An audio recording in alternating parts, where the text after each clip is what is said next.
I like to capture some immediacy when I can. And sometimes I feel like there's subtle things that happen that I can't rightly specify. Right, or but replicate. they inform the way the thing is going to be. So for instance, I can't remember what song it was, but there's a lot of synth. So first I got to write it. Right. And so maybe I'm writing over a bass line or some other music or whatever. Or maybe I'm writing it on its own. And then for this record especially, I would stop and I can punch in and out and do a long take and then composite the take. I kept refusing to do that. So I don't know if I did that anywhere, but almost always as a rule here, I had to, for better or worse. Now maybe I would have had bomb takes if I'd really used modern technology, but it almost didn't matter that I was using a nonlinear editor. I could have gone back to the reel-to-reel I used to have, and it would have been the same because I was just going back and I had to play the entire phrase. Right. The upside is too, I kept getting more fluent with the thing I was playing as I went. So the take you hear, depending on where it is, could be, and I mean in the same session, could be the 500th.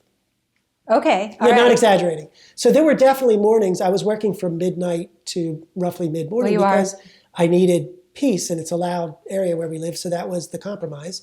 And I kind of got permission to be weird and do that because it's not normal to do that. But there were times when certain of them took that entire window. So on the one hand, there's competence, but a competent practitioner would also have not taken 8 hours.